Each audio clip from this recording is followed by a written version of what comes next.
Anda di Kompas Bisnis bersama saya Diah Megasari Anjaya. Indonesia punya dua wajah garis kemiskinan, versi Bank Dunia dan versi BPS. Apa perbedaan keduanya? Saya akan tanya langsung Direktur Kebijakan Publik Selyos, Mas Media Wahyudi Askar. Halo Mas Media. Halo Mbak. Mas, to the point nih. Ya. Ini dia, dari total jumlah penduduk Indonesia 285 juta, angka kemiskinannya ada di 60%. Jauh berbeda dengan versi BPS di level 8%-an. Ya. Mas Media bisa menjelaskan perbedaan ini kenapa sih Mas? Ya, banyak yang kaget ya, masyarakat pun kaget, termasuk juga pengambil kebijakan. Angka kemiskinan kita 60%. Nah, sebetulnya memang yang menjadi indikator utama dari World Bank itu adalah karena kita sudah dikategorikan upper middle income, menengah atas ya. Karena pendapatan per kapita kita sudah di atas 4.500 US dollar. Jadi implikasinya kita harus menggunakan standar kemiskinan negara kelas menengah atas. Itu di angka 6,8 US dollar per day. Sehingga ketika kita menggunakan angka itu, ketemulah bahwa angka kemiskinan kita di angka 60% menurut World Bank. Nah, BPS menggunakan metodologi pengukuran kemiskinan yang berbeda. Yaitu? Berdasarkan BPS menyebutnya GKM dan garis kemiskinan non makanan. GKM itu garis kemiskinan makanan.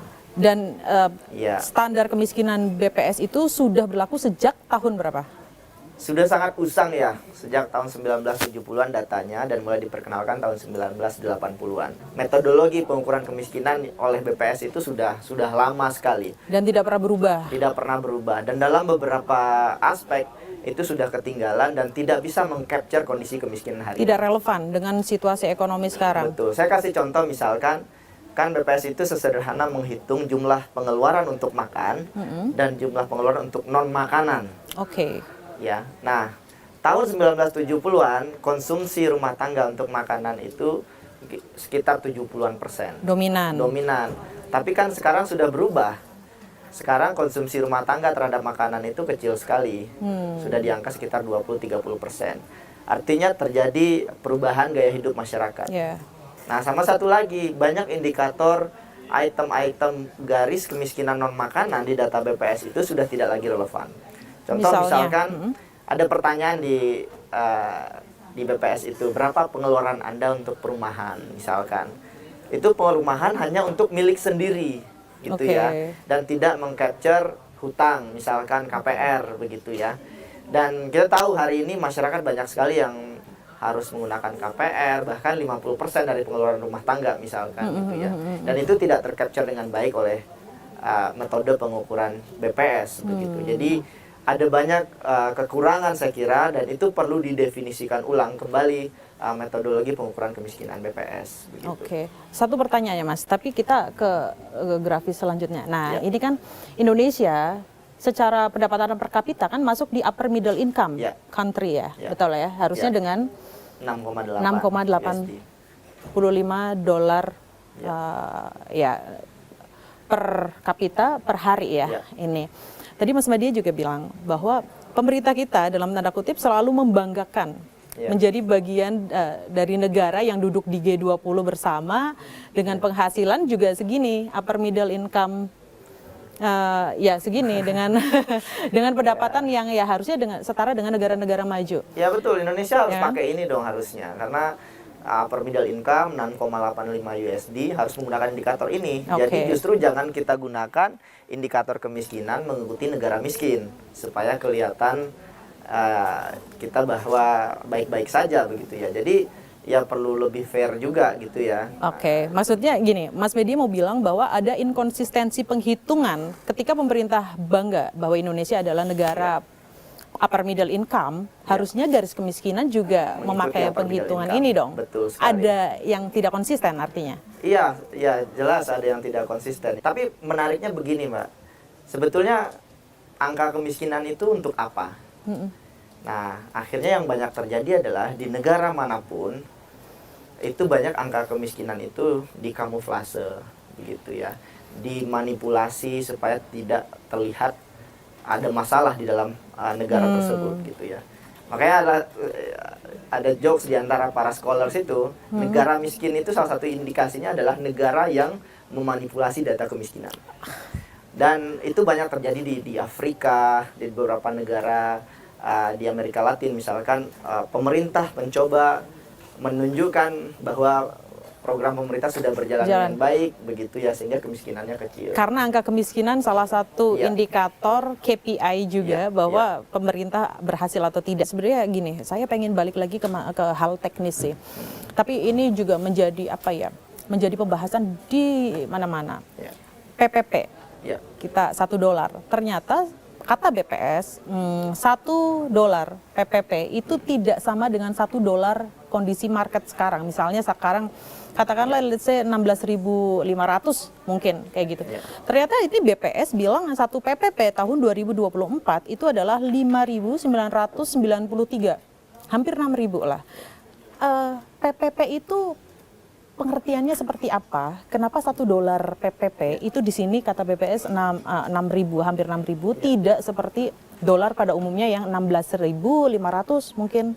Gimana? Ya, PPP itu menjelaskan sebetulnya kemampuan daya beli masyarakat, makanya tidak berkaitan dengan nilai tukar biasanya gitu ya. Jadi kemampuan daya beli masyarakat untuk membeli suatu barang, dan itu bisa comparable antara satu negara dengan negara lain, dan biasanya itu ditautkan dengan harga yang ada di Amerika Serikat begitu ya. Sehingga memang PPP nggak bisa otomatis dikonversi menjadi rupiah, katakanlah begitu ya.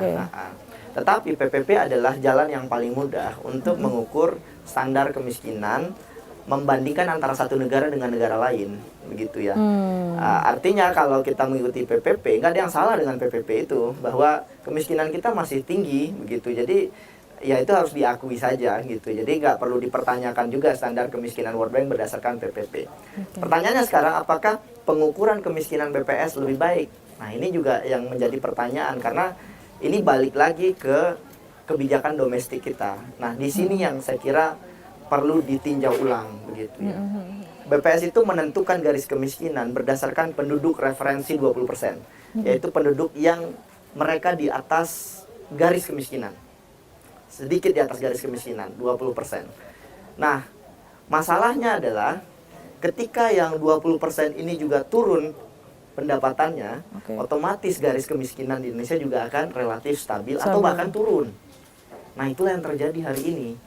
Ketika kelas menengah rentan makin banyak, pengeluaran mereka makin kecil, akibatnya adalah garis kemiskinan kita juga makin kecil. Gitu. Jadi itu salah satu implikasinya. Dan sama satu lagi, kita menggunakan pengeluaran sebagai indikator kemiskinan. Di negara maju itu sudah menggunakan pendapatan. Karena kalau pengeluaran dalam banyak hal itu dikritik ya, sebab pengeluaran itu tidak mencerminkan kemampuan finansial kita. Sesungguhnya tidak mencerminkan kemampuan finansial. Karena bisa jadi utang. Saya pinjol, hutang, saya spending banyak, pengeluarannya juga akan lebih banyak. Sama satu lagi juga nggak mencerminkan ketimpangan juga, karena pengeluaran makanan antara orang kaya sekali dengan orang menengah bawah itu nggak jauh beda. Pertanyaan selanjutnya sebenarnya ini menarik juga nih. Data Susenas Maret 2024 bilang 40% orang miskin di Indonesia itu memiliki pekerjaan. Tapi ternyata angka itu tidak berubah dari tahun 2015. Tapi jangan dijawab dulu. Kompas Bisnis akan segera kembali setelah ini. Anda kembali di Kompas Bisnis, masih bersama Mas Media Wahyudi Askar, Direktur Kebijakan Publik Selos. Mas Media, saya pakai data Susenas, masih berhubungan dengan ini, bahwa 40% orang miskin di Indonesia memiliki pekerjaan. Yang menarik adalah data Susenas 2024 ini tidak berubah dari tahun 2015. Apakah, gini pertanyaannya adalah, apakah mencari pekerjaan layak di Indonesia itu sangat sulit? Yang artinya saat ini kita mau kerja keras pagi, siang, sore, malam, kita nggak akan sejahtera kayak gitu. Gimana Mas Media? Iya, ada banyak hal yang bisa menjelaskan ini ya. Salah satunya memang karena shifting pekerjaan, Mbak. Jadi pekerjaan dengan produktivitas tinggi, nilai tambah tinggi itu berkurang. Khususnya industri manufaktur, industri pengolahan. Sehingga banyak yang berkurang, kemudian geser ke pekerjaan informal. Yang akhirnya tidak berkualitas karena tidak ada jaminan sosial, upahnya juga lebih rendah dan seterusnya. Sama satu lagi terjadi peningkatan di sektor jasa ya pada saat bersamaan, sehingga lapangan kerja yang tercipta tidak berkualitas. Implikasinya adalah upah yang diterima masyarakat lebih kecil. Upahnya lebih kecil sehingga banyak masyarakat yang turun kasta tadi, Mbak. Turun kasta sebelumnya itu mungkin kelas menengah ya, terus kemudian dia masuk kemudian ke dalam garis kemiskinan. Sebelumnya mungkin mereka nerima 3 juta per bulan gitu ya. Tapi setelah itu mungkin mereka menerima uang take home pay-nya jauh lebih kecil. Belum lagi harus bayar KPR rumah, ada anak sekolah yang harus dibayar gitu ya, sekolah swasta, belum lagi biaya di luar BPJS Kesehatan yang juga besar sekali, Mbak, yang harus ditanggung oleh masyarakat. Nah, pengeluaran garis pengeluaran non makanan ini itu nggak tercapture semua di data BPS ini, Mbak, masalahnya gitu ya. Sehingga angka kemiskinan BPS sekarang yang per bulan itu 595.000 ya, dan kalau per hari itu sekitar 20.000. Di bawah 20.000. Di bawah 20.000 itu menjadi tidak masuk akal lagi gitu. Tidak relevan hari lagi. ini. Karena hari ini misalkan ini kan dihitung dari agak ke tengah lagi mungkin Mas Badia. Ini kan dihitung dari makanan, konsumsi makanan ya. Plus non makanan. Non makanan gitu ya. Jadi garis kemiskinan ini dihitung, kemiskinan itu dihitung berapa pengeluaran masyarakat untuk makanan dan non makanan begitu ya. Nah, masalahnya sekarang ya yang non makanan itu sudah dominan harusnya. Jadi orang sudah nggak lagi menggunakan garis kemiskinan makanan ini. Apalagi BPS ini itu masih menggunakan 2.100 kalori, Mbak, per hari. Dan ini itu sudah dipertanyakan. Orang bisa jadi mencapai 2.100 kilokalori sehari, tetapi makanannya nggak bergizi. Itu juga bisa terjadi begitu. Makan gorengan 5.000 udah bisa 2.100 kalori kayak gitu. Sama satu lagi, Mbak, yang bermasalah dengan pengukuran BPS ini ya. Karena ini pengeluarannya berbasis asumsi semua income yang diterima oleh masyarakat, termasuk dari bansos. Gitu ya. Jadi bansos itu dimasukkan, kan masuk ke kantong masyarakat, kemudian masyarakat mengeluarkan. Nah, dengan asumsi seperti itu akan dengan sangat mudah bagi pemerintah untuk bilang bahwa garis kemiskinannya menurun. Iya, kemiskinannya menurun sepanjang bansos itu diberikan dalam jumlah tertentu, begitu ya. Sehingga pengeluarannya bisa naik. Tapi pertanyaannya adalah, apakah semua orang penerima bansos itu kemudian menurut angka pemerintah bahwa keluar dari kemiskinan, apakah memang betul-betul mereka sudah tidak miskin lagi? Itu juga kan perlu jadi pertanyaan begitu ya. Jadi tidak bisa menjelaskan bagaimana sebetulnya sumber daya yang dimiliki oleh keluarga itu. Begitu, berarti penghitungannya Bank Dunia itu sebenarnya nggak salah? Ya, nggak ada yang salah dengan penghitungan Bank Dunia, karena tapi begini ya, Mbak, ini Bank Dunia lagi ya. Bank Dunia kan bilang 60% ya. Bedanya jauh banget. 60% kita di 8% Indonesia. Dan saya nggak mau bilang bahwa saya bilang Indonesia miskin enggak. Itu bukan sesuatu yang perlu kita banggakan ya. Betul, karena gini, sebentar Mas Media, karena menurut data Bank Dunia pun, kalau kita memakai angka ini, standar ini, garis kemiskinan kita dari tahun ke tahun juga turun loh sebenarnya. Nih, dari 2022 itu angkanya masih di 62%. 2023 itu angkanya di 61,8%. Nah, ini turun nih. Bahwa Bank Dunia pun mengakui bahwa ada kemajuan kemiskinan. Betul, ada kemajuan di Indonesia. Jadi makanya ini juga nggak perlu ditolak juga. Sebetulnya yang jadi refleksi dari pemerintah, saya hanya ingin bilang, pemerintah, orang miskin dan rentan di Indonesia itu masih banyak. Sehingga jangan dibuang-buang fiskal anggaran negara untuk kebijakan yang tidak tepat sasaran. Sesederhana itu. Karena kalau dihitung ini berapa tadi, Mbak? 171 juta. Artinya adalah kalau kita mengikuti World Bank, ada 171 juta orang menunggu bantuan pemerintah secara eksternal agar mereka bisa keluar dari garis kemiskinan. Jadi refleksinya adalah ya pemerintah dengan masyarakat rentan sebanyak ini juga jangan buang-buang anggaran fiskal kita yang terbatas begitu, Mbak. Ada masyarakat yang menunggu bantuan dari pemerintah. Maksudnya saya luruskan lagi nih. Ada segini angka masyarakat yang sedang menunggu bantuan pemerintah bansos, atau sebenarnya mana yang lebih urgent dengan lapangan pekerjaan yang layak? Kalau studi saya, tapi ini beneran jurnal ya Mbak, dipublikasikan di jurnal internasional, program kemiskinan yang paling, pemberantasan kemiskinan yang paling efektif itu PKH, karena kondisional dan kemudian uangnya diberikan langsung ke masyarakat.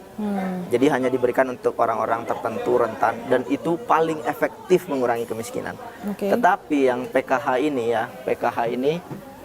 ini meskipun pemerintah baru menyalurkan ya bulan lalu, tapi saya harus question mark-nya gede banget karena coverage-nya itu tidak mengalami peningkatan signifikan. Jadi jumlah penerima PKH itu tidak mengalami peningkatan signifikan, begitu ya. Karena tadi jumlah penduduk miskin kita dianggap sedikit. Hanya mana tadi 8% gitu ya. Jadi karena penduduk miskinnya hanya dianggap 8%, alokasi anggaran negara untuk masyarakat kecil itu juga akhirnya menjadi terbatas. Pengentasan kemiskinan di Indonesia bukan prioritas. Maksudnya begitu? Harus menjadi prioritas. Tapi masalahnya begini, ini kalau akhirnya kemiskinan ini, peta kemiskinan itu dimanipulasi, tapi kemiskinannya nggak diselesaikan, begitu ya. Akan jauh lebih baik ketika negara tahu siapa yang masyarakat rentannya, dan kemudian tahu obatnya apa, dan kemudian diselesaikan persoalan kemiskinan itu. Daripada ngutang-atik angka aja. Betul. Makanya kalau boleh saya usul, saya kira BPS harus membuka ruang untuk melakukan peninjauan kembali untuk pengukuran kemiskinan ini. Seharusnya salah satu indikator yang paling efektif untuk mengukur kemiskinan adalah tidak seperti yang sekarang ini, karena yang sekarang ini skemanya itu masih menggabungkan antara bansos gitu ya, kemudian pajak dalam satu pool begitu ya. Itu harusnya dikeluarkan. Jadi caranya adalah dikeluarkan dulu semua basic needs, kemudian disposable income-nya berapa, pendapatan sisa oleh masyarakat itu sisa berapa yang bisa dibelanjakan. Nah, itulah angka yang sebenarnya untuk menjelaskan real level kemiskinan seseorang gitu ya. Nah, kalau itu kita lakukan, kita akan tahu seberapa efektif pajak, seberapa efektif program bantuan pemerintah itu mengurangi kemiskinan. Karena kita bedakan kemiskinan sebelum fiskal, sebelum bansos, dan kemiskinan setelah bansos. Kalau terdapat perbedaan berarti MBG-nya efektif. Berarti PKH-nya efektif. Tapi kalau nggak terdapat perbedaan berarti nggak efektif sama sekali. Jadi kita bisa tahu gitu, Mbak. Nah, cuman ini kan kasihan ya, Mbak, karena ini jumlahnya besar ya. Dan kalau hitungan saya 40% dari penduduk miskin di Indonesia itu dimiskinkan oleh kebijakan fiskal pemerintah. Jadi masyarakat miskin yang 40% dari penduduk miskin itu membayar pajak lebih mahal lewat PPN ketimbang jumlah yang mereka terima dari pemerintah dalam bentuk bansos. Jadi masyarakat miskin pun juga menerima sedikit sekali dari pemerintah. Gitu ya, dalam bentuk bantuan sosial. Nah, ini yang harus ditinjau. Makanya yang paling efektif itu adalah data ya, yang harus kita ini. Nah, data kemiskinan itu harus kuat gitu ya. Harus kuat ya. Data kemiskinan harus kuat. Pertanyaan selanjutnya, jadi kapan seharusnya BPS mengadjust atau menyesuaikan penghitungan lah standar kemiskinan ini? Sebelum jauh ke sana deh, perlukah BPS mengubah metode atau standar garis kemiskinan? Kalau perlu, kapan BPS harus mengubah standar garis kemiskinan di Indonesia? Saya kira paradigmanya bukan lagi melihat berapa jumlah orang miskin. Saya juga tidak dalam posisi memperdebatkan antara data World Bank dan dengan data BPS, berapa orang penduduk miskin, begitu ya. Saya kira yang harus kita lakukan adalah menghitung seberapa signifikan dampak dari program pemerintah terhadap pengurangan kemiskinan. Makanya caranya seperti yang saya sampaikan tadi, hitung dulu berapa sumber daya seseorang sebelum kebijakan fiskal atau bantuan sosial, dan kemudian hitung lagi sumber daya seseorang setelah kebijakan fiskal, dan dilihat level kemiskinannya. Sehingga kita tahu program pemerintah ini berdampak atau tidak terhadap kemiskinan, begitu. Jadi tepat sasaran atau tidak. Nah, itu yang harus dilakukan yang pertama oleh BPS, begitu. Sehingga jauh lebih make sense ketimbang hanya berkuar-kuar 8% ini gitu ya. Terus kemudian yang kedua adalah melengkapi data kemiskinan tadi berdasarkan sumber daya tadi dengan indikator kemiskinan lainnya. Contoh sanitasi, akses terhadap layanan publik begitu ya. Iya. Dan kita sudah harus bergerak Lebih ke arah kualitas hidup ke arah ya? yang sana. Jadi lebih ke kualitas hidup. Jadi stop goreng-menggoreng soal berapa jumlah orang miskin di Indonesia. Dan Pak Jokowi selama 10 tahun pemerintahannya sering kali bilang bahwa kemiskinan kita turun. Tapi dalam konteks yang jauh lebih fair begitu ya, yang turun itu adalah penghitungan garis kemiskinan atau kemiskinannya menurut datanya BPS begitu ya.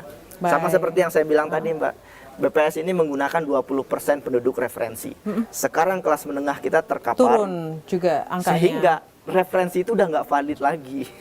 Kemiskinan referensi itu turun, ini otomatis jadi turun gitu ya. Itu kenapa kita hanya stuck di angka 20.000 per hari, di bawah 19.000. Garis kemiskinan kita rendah sekali karena penduduk referensi kita terkapar hari ini. Kelas menengah rentan itu turun signifikan begitu.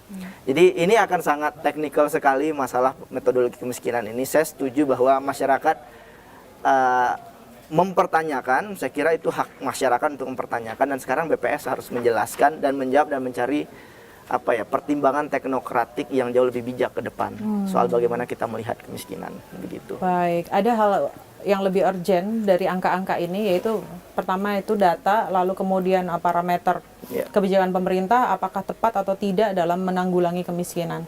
Baik, saya Dia Mega Sarianjaya bersama Mas Media Wahyudi Askar. Nanti kita bertemu lagi di Kompas Bisnis.